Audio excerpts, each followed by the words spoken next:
अभी मैं आपसे ये सबसे किसान भाइयों से और सभी से, किसान के अलावा भी जिनके घर डूबे हैं, मजदूर हो, किसान हो, मैं यही कहने आया हूँ कि ये संकट की घड़ी है और भारी संकट आया हुआ है।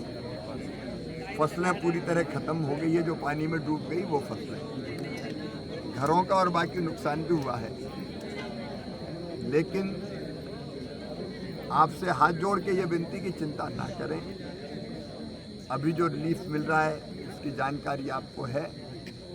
केंद्र सरकार की तरफ से भी 2 टीमें, केंद्रीय टीमें बना दी गई है, जिसमें सड़क वाला विभाग भी है, जिसमें खेतीबाड़ी का विभाग है, जिसमें ग्रामीण विकास विभाग है, जल शक्ति का विभाग है, बिजली का है। तो केंद्र सरकार की भी, राज्य सरकार अपना कर रही है। केंद्र सरकार की 2 केंद्रीय टीमें वो आके यहाँ क्षति का पूरा जायजा लेगी।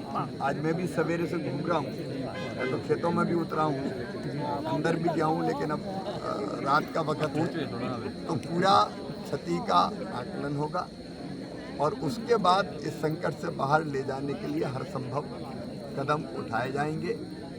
इस मामले में मैं केवल इतना ही कहता हूँ कि मानवता का मामला है। इस समय हमें ज़रूरत है इस संकट से बाहर निकलने की। और पंजाब तो ऐसा प्रांत है जिसने सबसे पहले, अगर देश पर कोई संकट आया तो अपने सीने पर झेला है। बोले सो निहाल, श्री अकाल।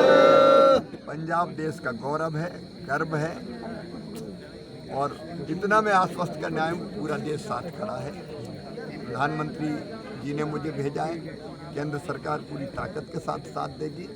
क्षति के आकलन के बाद राज्य सरकार भी अपना आकलन करेगी और फिर एक तो तात्कालिक राहत है, SDRF का फंड भी राज्य शासन के पास है, जिसमें केंद्र ने भी पैसा भेजा हुआ है। इस समय हम राज्य केंद्र कोई बात करना नहीं चाहते, मानवता के लिए सब एक मिल के काम करेंगे, तो उससे भी राहत के काम हो रहे हैं और आगे पूरी सहायता सरकार करेगी। आप चिंता ना करें, मुसीबत है लेकिन इस मुसीबत से निकाल के ले जाएंगे। और मैं भी आया हूँ तो सेवक के रूप में आया हूँ, कोई मंत्री के अहंकार के नाते नहीं आया। आपकी सेवा ही हमारे लिए भगवान की पूजा है, ये मान के आपके बीच आया हूँ। आपको और कुछ बताना हो, जाना हो तो मुझे बता दीजिए।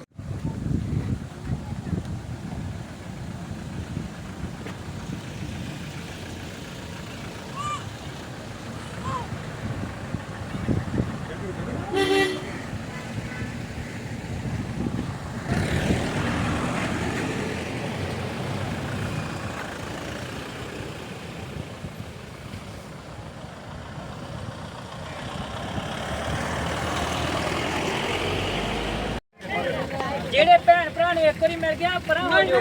ਆ ਲਓ